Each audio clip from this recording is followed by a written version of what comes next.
Welcome to the Sacred Family Podcast. This is part 9 of the Awake and Arise series, Out of Egypt, Part 1, which is episode 13 of the Sacred Family Podcast.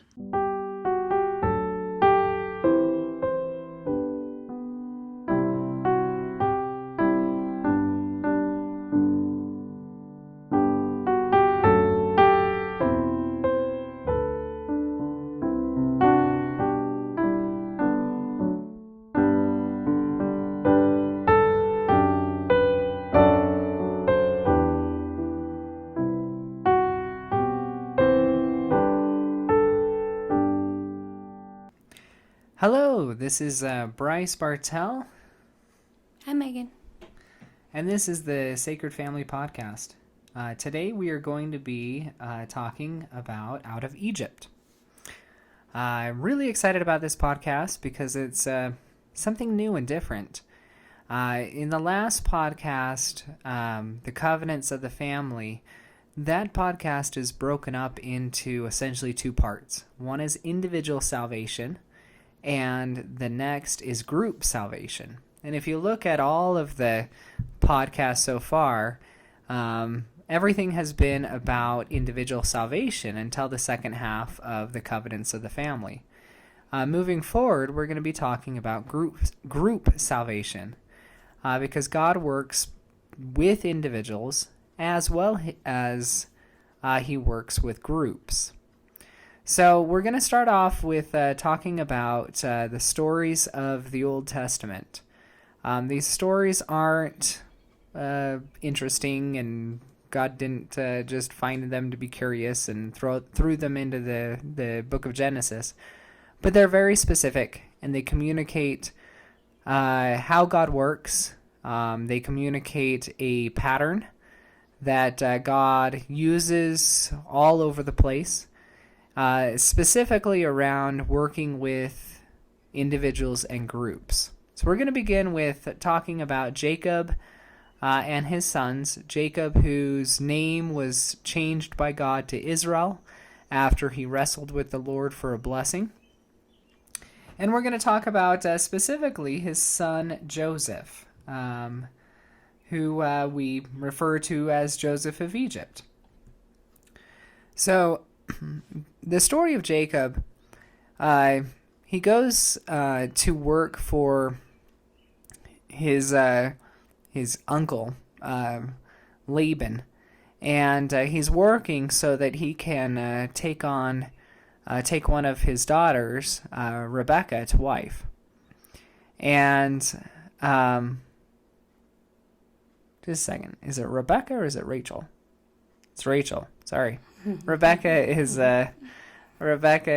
Isaac, but it's Rachel, and he works 7 years, and he's supposed to get Rachel as a wife, and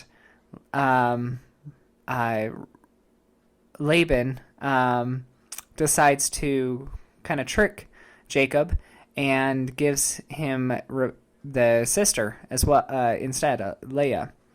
And through Leah, Jacob and Leah have Reuben and Simeon and many of his sons. Well, he has to work for another 7 years. And after the end of the 7 years, he gets Rachel as a wife. Well, they go back to Canaan. Jacob is wanting to have a son with Rachel. That's his desired wife. That's the covenant wife. And Rachel is barren, and she's barren. And Leah instead has a number of sons, a number of children, including a daughter. But finally, in Jacob's old age, he has a son, and the son is Joseph. So let's read about that just for a second. This is Genesis chapter 11, paragraph 1 and 2.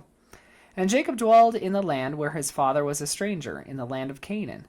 And this is the history of the generations of Jacob. Joseph, being 17 years old, was feeding the flock with his brethren. And the lad was with the sons of Beliah, and with the sons of Zephah, his father's wives. And Joseph brought unto his father their evil report. Now Israel loved Joseph more than all his children, because he was the son of his old age, and he made him a coat of many colors. Now I want to pause just here. This isn't... this coat of many colors is not a story about apparel, or a story with Donny Osmond and a Broadway musical. And whenever I hear Coat of Many Colors, I get the songs from that musical in my head. But this coat was the coat with the symbols of the sun, the sonship. So Joseph was given the birthright, and he was given the birthright over his brothers, who were all older than him, all the sons of Leah. He was the firstborn of Rachel, and he was given the birthright. And, of course, this did not settle well with his older brothers. And when his brothers saw that their father loved him more than all his brethren, they hated him and could not speak peaceably unto him. And Joseph dreamed a dream, and he told it to his brethren, and they hated him yet the more. And he said unto them, Hear, I pray you, this dream which I have dreamed. For behold, we were binding sheaves in the field, and behold, my sheaf arose, and stood upright. And behold, your sheaves stood around about, and bowed down to my sheaf. And his brethren said to him, Shall you indeed reign over us, or shall you indeed have dominion over us? And they hated him yet the more for his dreams and for his words.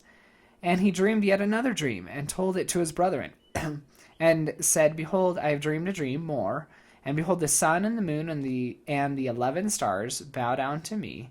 And he told it to his father and to his brethren, and his father rebuked him and said, What is this dream that you have dreamed? Shall I and your mother and your brethren indeed come to bow down ourselves to you to the earth? And his brethren envied him, but his father observed, saying, And his brothers went to feed their flock in Shechem. Okay, so there's some really powerful symbols there. A sun and moon and 12 stars. Of course, Jacob is referring that the sun is him, and the moon is Joseph's mother, Rachel. And then the 11 stars are... the other 11 sons of Jacob. And Joseph he has two dreams. One is representing wheat and sheaves, and he's going to have the greatest amount of wheat. And in addition to that, his family is going to bow down to him. So these are very powerful dreams. These are very powerful symbols too, and it's communicating the destiny of Joseph of Egypt and the blessing and the gift that Joseph of Egypt is receiving. This does not settle well with his family. Jacob, his father, though, is curious about what these dreams mean. But as we go on, his brothers aren't very happy about this. Full of jealousy, Joseph has received the birthright. He received the coat that represented the birthright. He's now having these dreams saying that he's going to receive more wheat, more blessings than his brethren, and even his dad and his mom, and that they're going to eventually bow down to them. This doesn't settle well. So Joseph is sold into Egypt, and let's read that story just for a second. This is Genesis 11, just a few paragraphs down from where we were reading before. And when they saw him afar off, even before he came near unto them, they conspired against him to slay him. And they said one to another, Behold, this dreamer comes. Come now, therefore, and let us slay him, and cast him into the pit. And we will say some evil beast has devoured him, and we shall see what will become of his dreams. So they're not happy. I mean, they're very specific that these dreams, they don't want them to come true. Not very happy about it.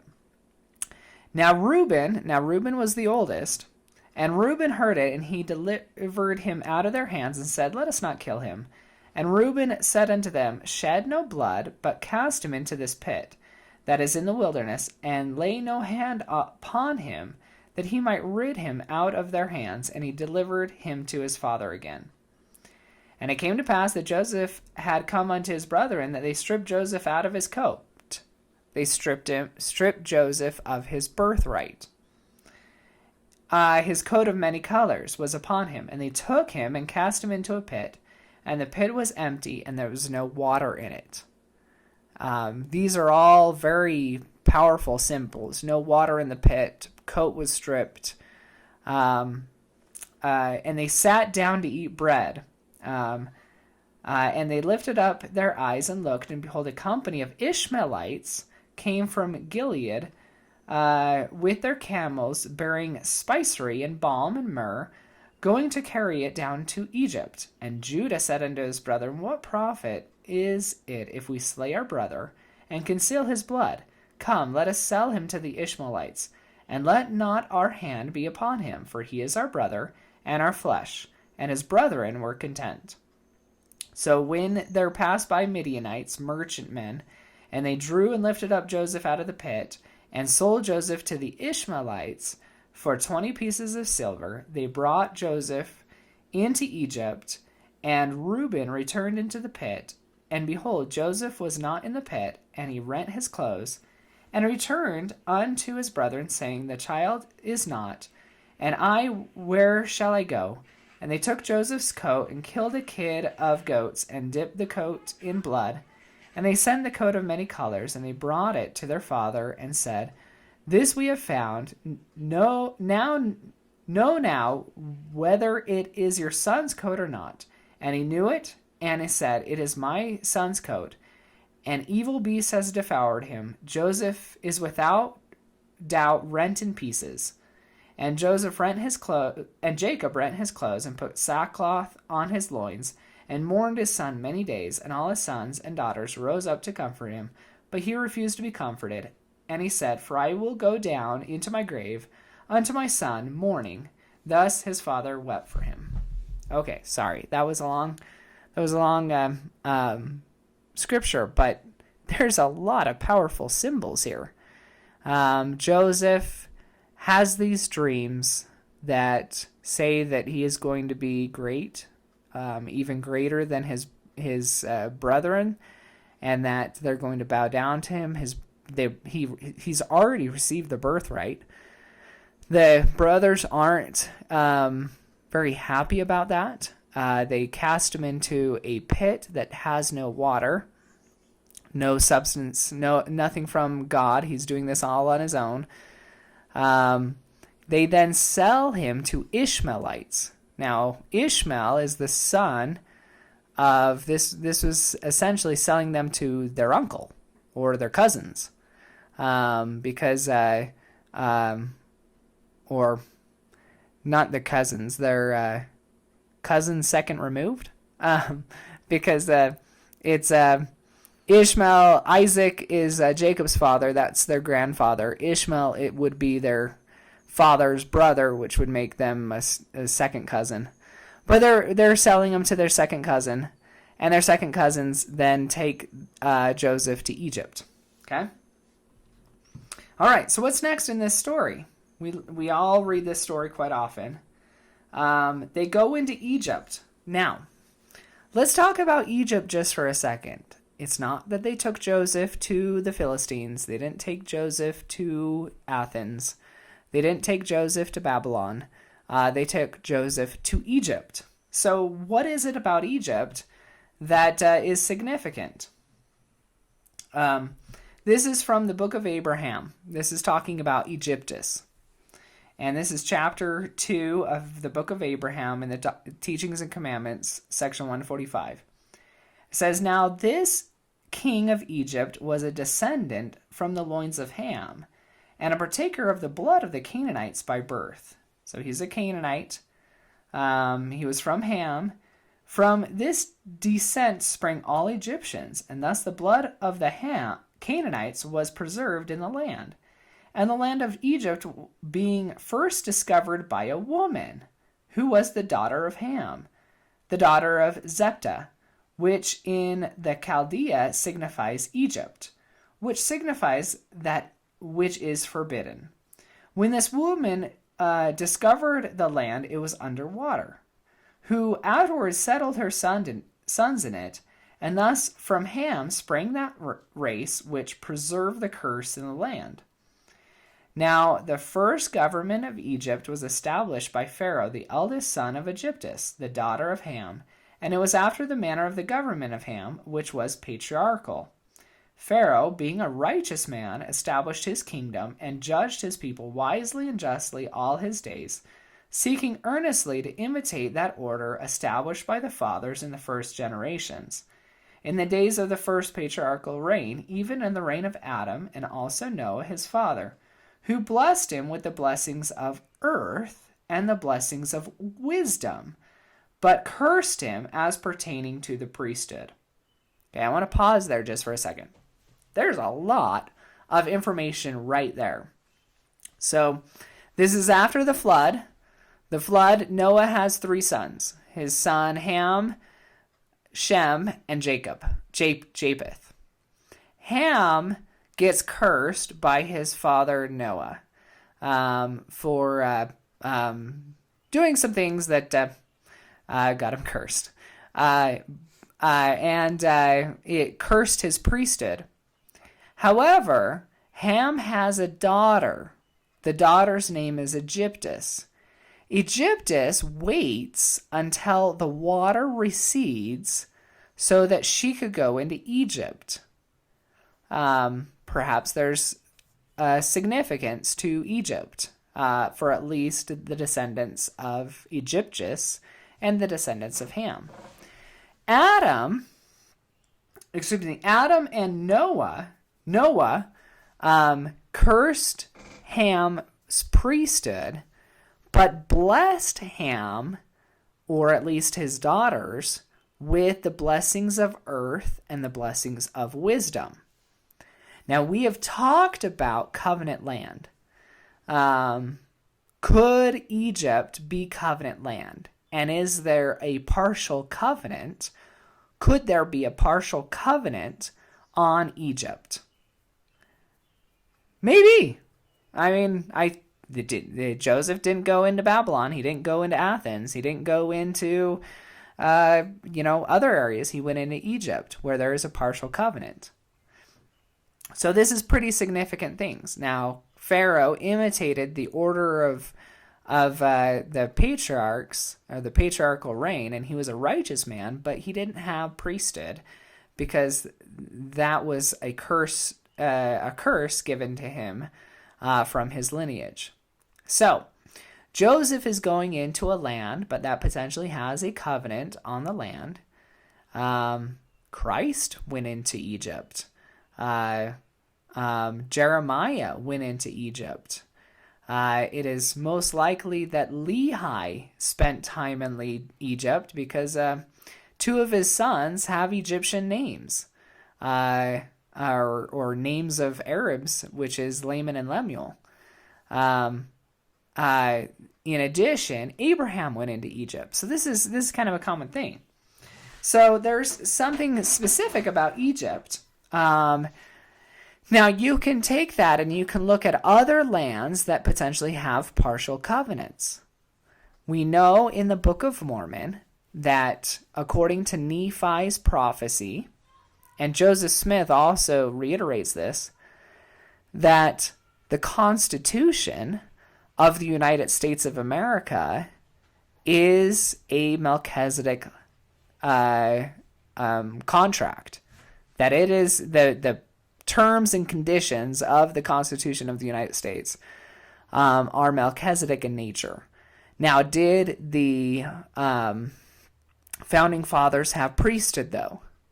Well, they didn't. The restoration hadn't happened yet. The Constitution and the Declaration of Independence were in the 1870s and the 1880s. Joseph Smith wasn't born until 1805. The restoration really didn't start until 1820. So there was, in the United States itself, also a partial covenant.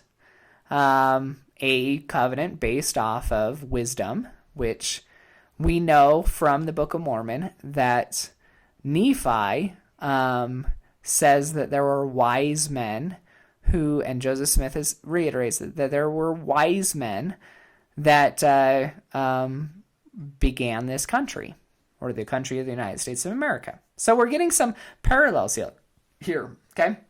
Let me finish this because it is great.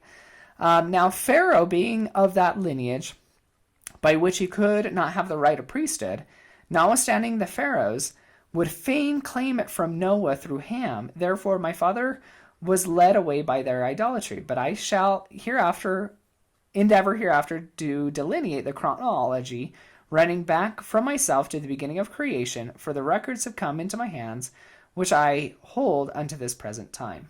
Okay? So, that's Abraham talking about Egypt. So what happens now? We have Egypt. We have a partial land covenant. We have a people that are trying to imitate the order of the patriarchs, but they do have a curse on their lineage, priesthood, which comes from priesthood. Well, now you have Joseph. Well, goodness, isn't this fascinating? Joseph, their land, Joseph's land, is in Canaan. Abraham, his great-grandfather, received Canaan as his promised land. So he's going into somebody else's promised land, but Joseph of Egypt actually has priesthood.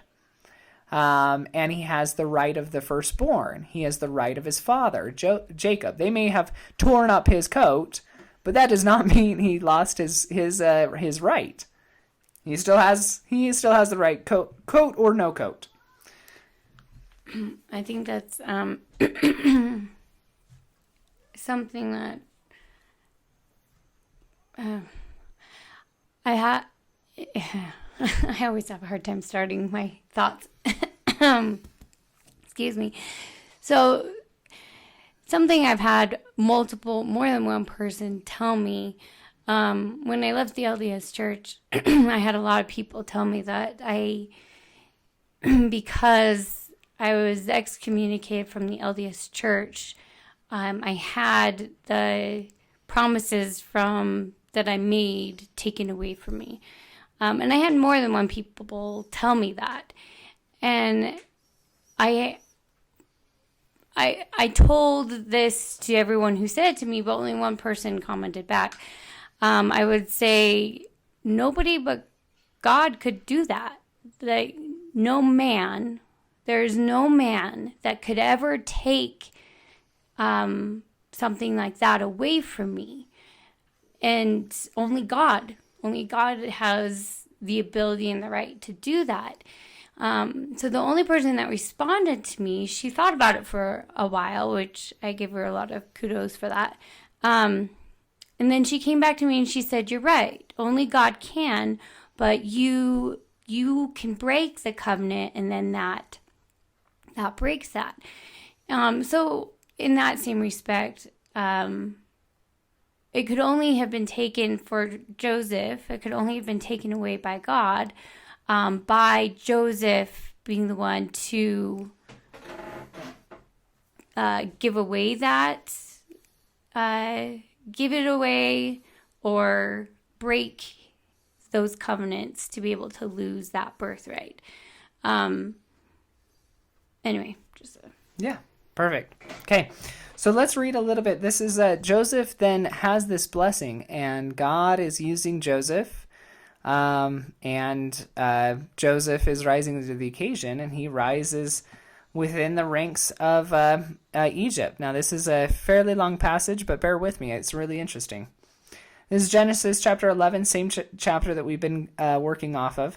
This is now paragraph 24, and it says, "And Joseph said unto Pharaoh..." Okay, so let me set this up. Joseph is now in prison. He's gone through Potiphar's house. He's now in prison. He's been true to what has been given to him. Pharaoh now has had some dreams. Nobody can interpret them, and Joseph is in a position to do some cool things. So, paragraph 24. "And Joseph said unto Pharaoh, The dream of Pharaoh is one. God has shown Pharaoh what he is about to do. The 7 good cattle are 7 years, and the 7 good years are 7 years. The dream is one, and the 7 thin and ill-favored cattle that came up after them are 7 years, and 7 empty years, blasted with the east wind, shall be 7 years of famine. This is the thing which I have spoken unto Pharaoh. What God is about to do, he shows unto Pharaoh. Behold, here come 7 years of plenty throughout all the land of Egypt, and there shall arise after them 7 years of famine. And all the plenty throughout all the land of Egypt, and there shall arise and all the plenty shall be forgotten in the land of Egypt, and the famine shall consume the land, and the plenty shall not be known in the land by reason of the famine following. For it shall be very grievous, and for that the dream was doubled unto Pharaoh twice. It is because a thing is established by God, and God will shortly bring it to pass. Now therefore let Pharaoh seek out a man discreet and wise, and set him over the land of Egypt. Let Pharaoh do this, and let him appoint officers over the land, and take up a 5th part of the land of Egypt in the 7 plenteous years, and let them gather all the food of those good years that come in, and lay up grain under the hand of Pharaoh, and let them keep food in the cities, and that food shall be for store in the land against 7 years of famine, which shall be in the land, and the land perish not throughout the famine. Okay, I'm going to actually stop there. I have it going quite a bit, Joseph talking about the dreams and things like that. But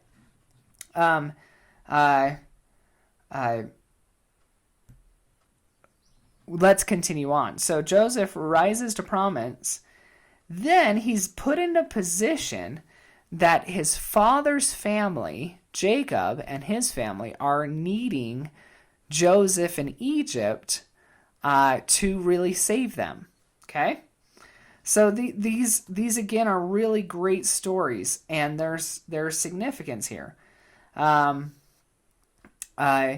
His brothers have betrayed him. Joseph is trying his brothers to see if they will betray him again or if they've changed.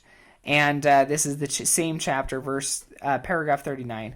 Then Joseph could not refrain himself before all them that stood by him, and he cried, "'Cause every man to go out from me." And there stood no man with him while Joseph made himself known unto his brethren.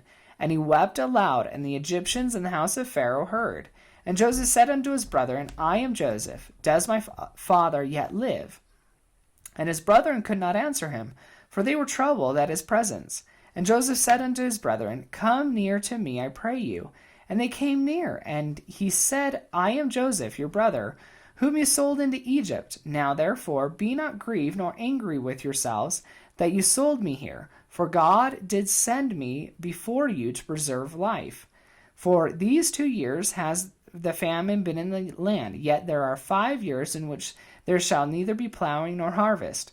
And God sent me before you to preserve you a posterity in the earth, and save your lives by a great deliverance.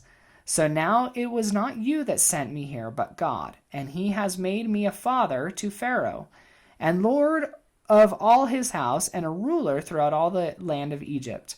Hasten yourself and go up to my father, and say unto him, Thus says your son Joseph, God has made me Lord of all Egypt. Come down unto me, delay not, and you shall dwell in the land of Goshen, and you shall be near unto me, you and your children, and your children's children, and your flocks, and your herds, and all that you have, and there will I nourish you. For yet there are 5 years of famine, lest you and your household, and all that you have come to poverty. And behold, your eyes see, and the eyes of my brother Benjamin, that is my mouth, that speaks unto you. And you shall tell my father of all the glory in Egypt, and all you have seen, and you shall hasten and bring down my father here. Okay, so these are pretty impressive things. Joseph is now in a position to save Israel. Jacob's new name was Israel, and his nation was Israel.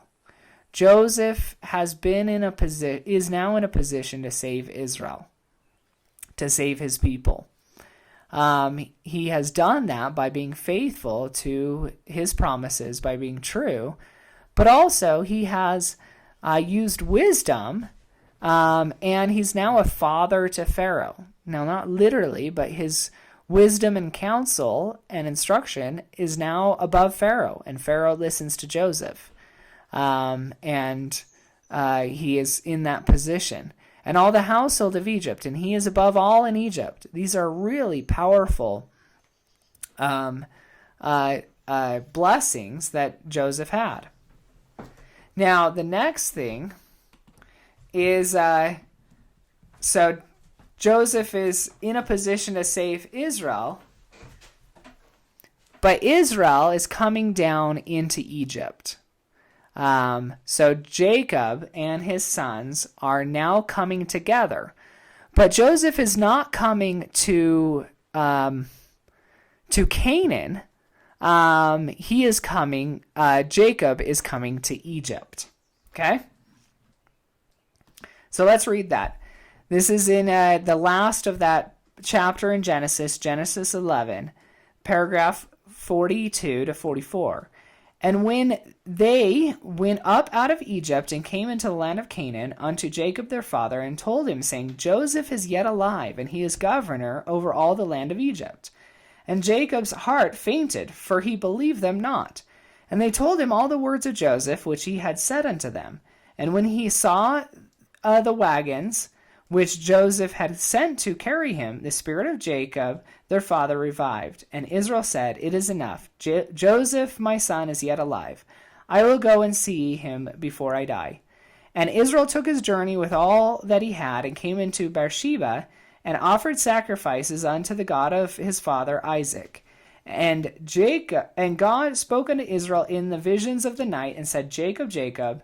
And he said, Here am I. And he said, I am God, the God of your father. Fear not, go down into Egypt, for I will there make you a great nation. I will go down with you into Egypt, and I will also surely bring you up again, and Joseph shall put his hand on your eyes. Okay, so there's some very powerful symbols here. Jacob is saying, or God, Joseph has sent his brothers to let his father Israel know that he is down in Egypt, and that they can come and be saved down in Egypt from the famine. Jacob first doubts, then he sees the chariots and he knows the wagons and knows that his son is down there. He then offers sacrifice, and God comes to him in vision and says, Go down into Egypt, and I will make you a great nation. So it is in Egypt that a nation is created. Okay. Continuing on. And Jacob rose up with Beersheba, from Beersheba, the sons of Israel carried Jacob their father and their little ones and their wives in their wagons, which Pharaoh had sent to carry him. And they took their cattle and their goods, which they had gotten into the land of Canaan, and came into Egypt. Jacob and all his seed with him, his sons and his sons' sons with him, his daughters and his sons' daughters, and all the seed brought he into Egypt. I'm going to go straight into the next verse, because it connects all the dots.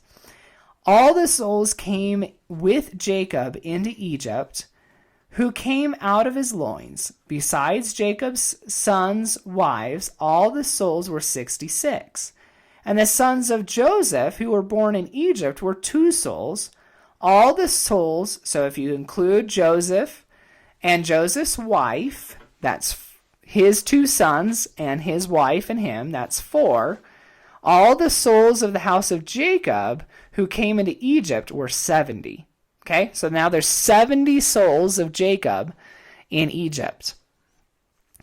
We're going to talk about the 70 when we talk about a church.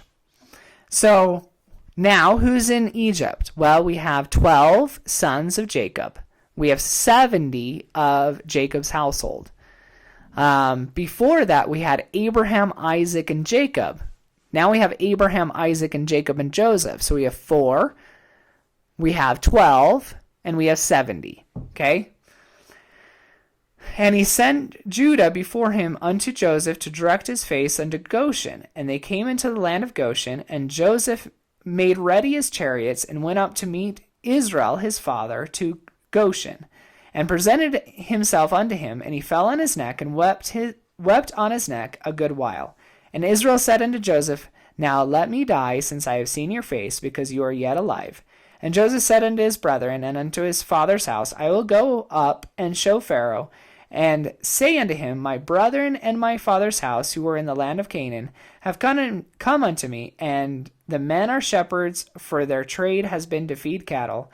And they brought their flocks and their herds, and all that they have. And it came to pass that Pharaoh shall call you, and shall say, What is your occupation? That you shall say, Your servant's trade has been about cattle from your youth, even until now, both we and our fathers, that you may dwell in the land of Goshen, for every shepherd is an abomination unto the Egyptians. Okay, we're going to pause there.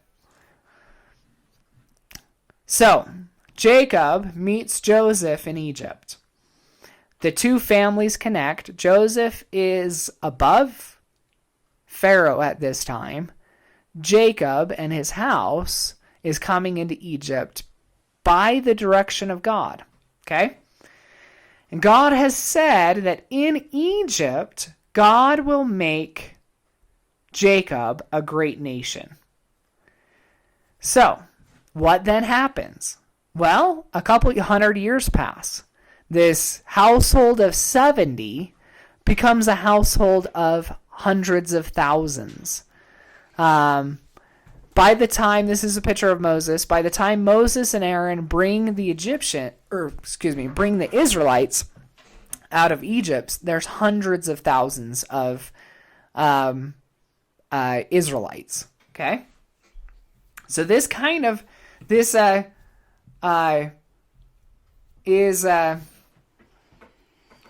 kind of wrapping up this story. This is Exodus chapter 1, paragraph 7. Now when Pharaoh heard this, he sought to slay Moses. But Moses fled from the face of Pharaoh and dwelt in the land of Midian, and sat down by a well. Now the priest of Midian had 7 daughters. And they came and drew water, and filled the troughs to water their father's flock. And the shepherds came and drove them away. But Moses stood up and helped them, and watered their flock. And when they came to rule their father, he said, How is it that you have come so soon today? And he said, An Egyptian delivered us out of the hand of shepherds, and also drew water enough for us, and watered the flock. And he said unto his daughters, Where is he? Why is it that ye have left the man? Call him, and he may eat bread. And Moses was content to dwell with the man, and he gave Moses Zipporah his daughter, and she bore him a son, and he called his name Gershom, for he said, I have been a stranger in a strange land. Okay, so we're kind of going full circle now. We're now back to Midianites, who were the ones who originally was sold. Joseph was sold into Egypt by Midianites. So Midianites being Ishmaelites.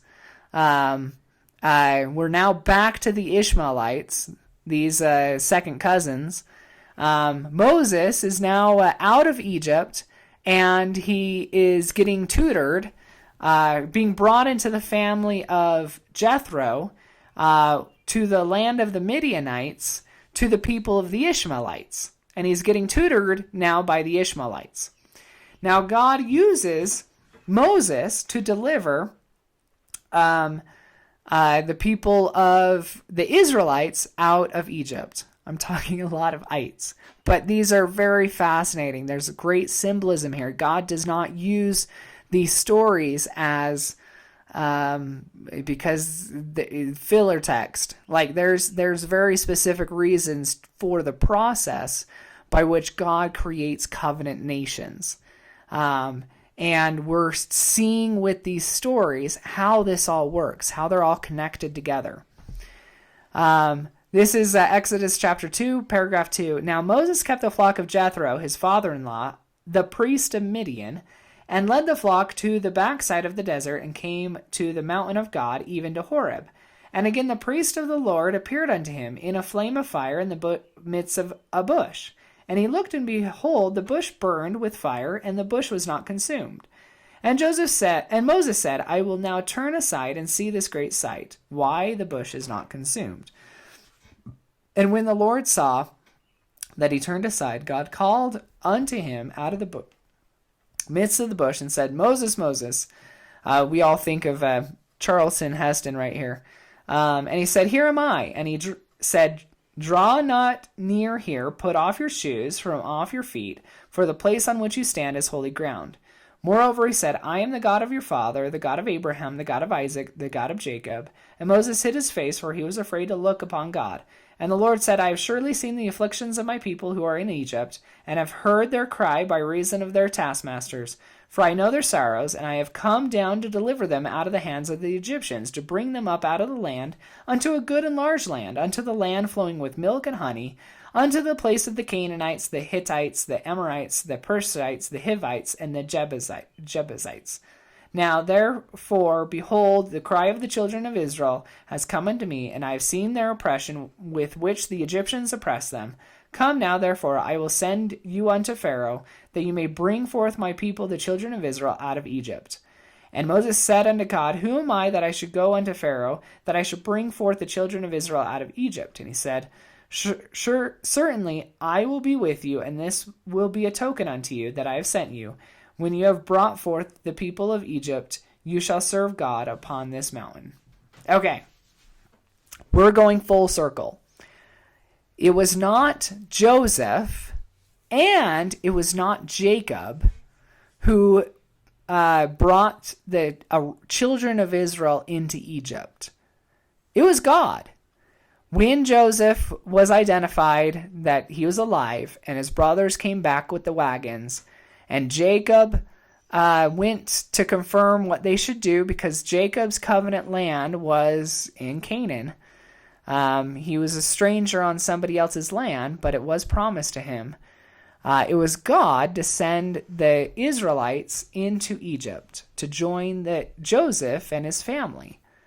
But now God is using Moses, who is going full circle, having been a stranger in a strange land with his father-in-law Jethro, Ishmaelite, a priest of Midian, to bring the children of Israel out of Egypt now to form a covenant nation. Okay? So that's a lot. Now,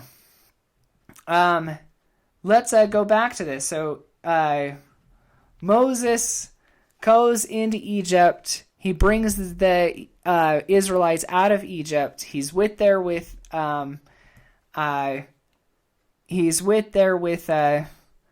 his brother, his older brother Aaron, and he's ready to, they're at the sea and they don't know what to do.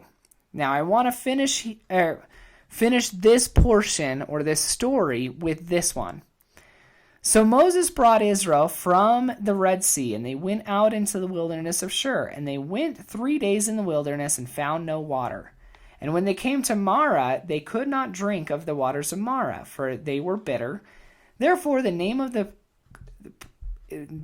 it was called Marah. And the people murmured, saying, "Moses, what shall we drink?" And he said unto the Lord showed him a tree, which when he cast into the waters were made sweet. There he made for them a statute and an ordinance. And there he proved them and said, "If you will diligently listen to the Lord your God, and will do what is right in his sight, and will give ear to his commandments, and keep his statutes, I will put none of the diseases upon you which I have put upon the Egyptians. For I am the Lord that heals you." And they came to Elam, where were 12 wells of water and 7 palm trees, and they encamped there by the waters.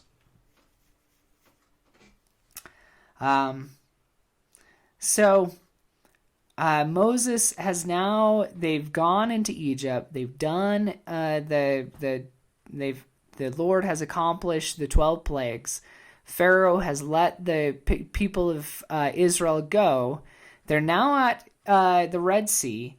They don't have any water, and the Lord uses a tree, and the tree makes the water sweet. And there are 12 wells and 7 palm trees.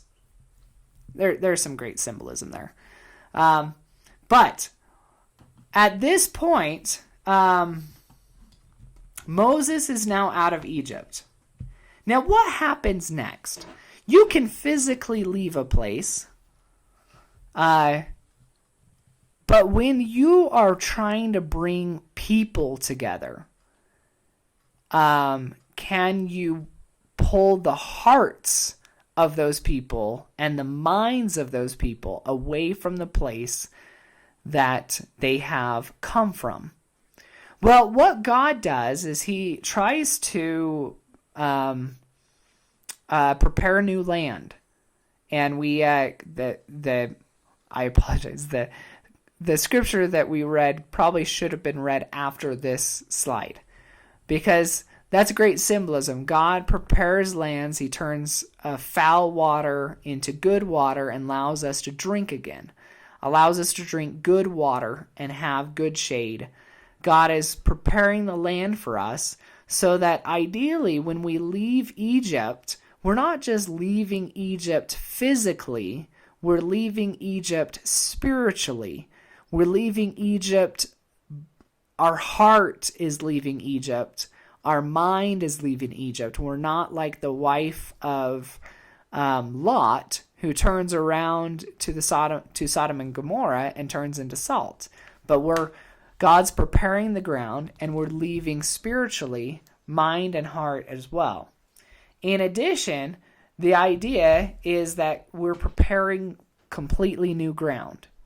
We really can't leave Egypt if we're bringing Egypt with us, if we're bringing the concepts of Egypt, the economy of Egypt, the mindset of Egypt, the aspirations of Egypt, the theology of Egypt.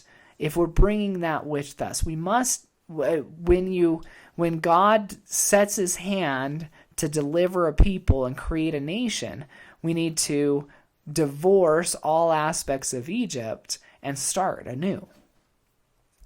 Now, I'm going to read the failure, unfortunately, of the Israelites. This is a great picture of the golden calf, but we're going to talk about the golden calf. This is Exodus chapter 17. And when the people saw that Moses delayed to come down out of the mount, the people gathered themselves together unto Aaron and said unto him, Up, make us gods, which shall go before us. For as for this Moses, the man that brought us up out of the land of Egypt, for we know not what has become of him. And Aaron said unto him, Break of the gold earrings which are in the ears of your wives, of your sons, of your daughters. Bring them unto me. And all the people broke off the gold earrings which were in their ears, and brought them unto Aaron. And he received them in their hand, and fashioned it with an engraving tool which he had made it a molten calf.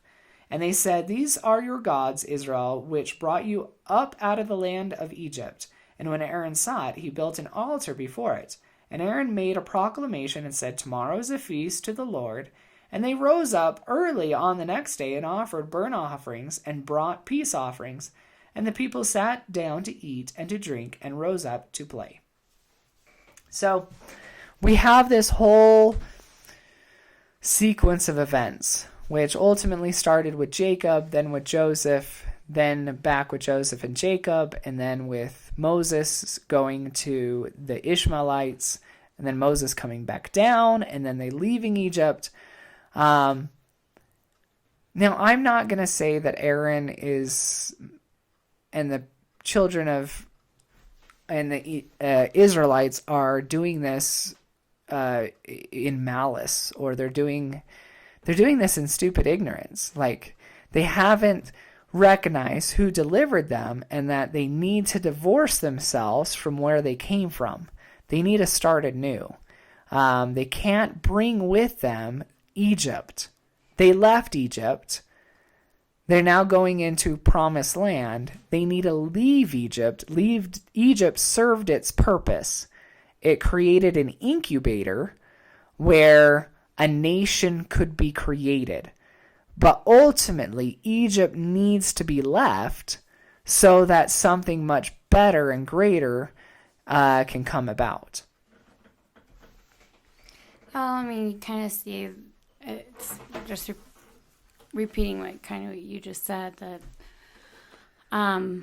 in that you see this idea of like, well, this is what we've always done. This is what we saw, them do, and so that's how we continue. And instead of stopping and thinking, oh, maybe God has a different way, let's just continue the way we've always continued, or the way we saw the Egyptians continue. It's there's a great parable of the master of his house is moving to a new location, and he's told his servants that they need to go build a house, and once they've built that house, that the master will come.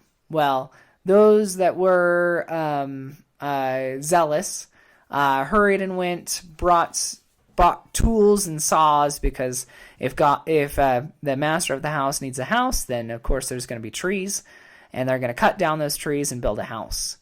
They get to the place of the house, and there's no trees, and they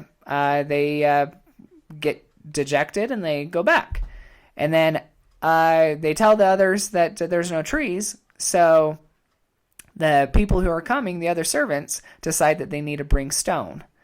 So they start quarrying stone and rolling the stone, trying to get it to the new place.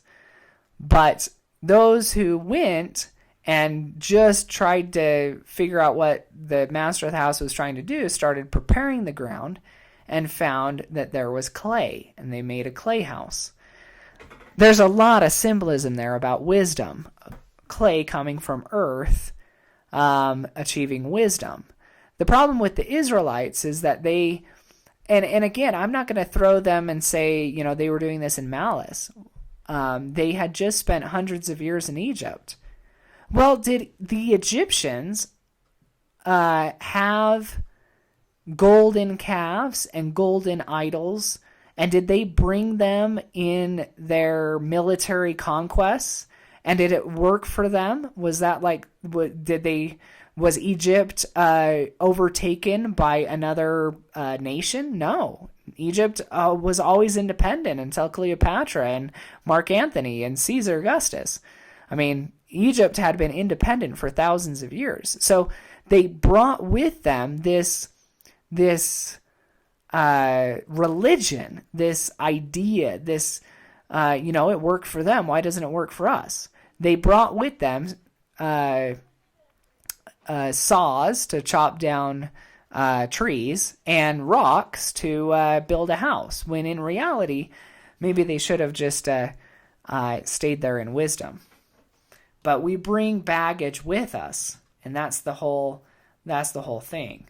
So the goal of when you leave Egypt is you can't just leave Egypt physically. Like, you can move to a different location and build another Egypt, and that's still not what should be created. What you need to build is what God has in mind. Now, that's a lot harder, because ultimately you need to start from scratch. You need to start over.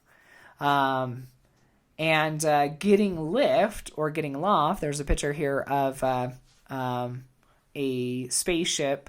In order to get out into space, you have to apply a whole bunch of thrust, more than just an airplane, because the Earth is spinning, and in order to get out from the stratosphere and the exosphere and into space, you have to apply a lot of thrust to get out of there. The same is true when you're leaving a culture, and the goal is to change the culture. Okay?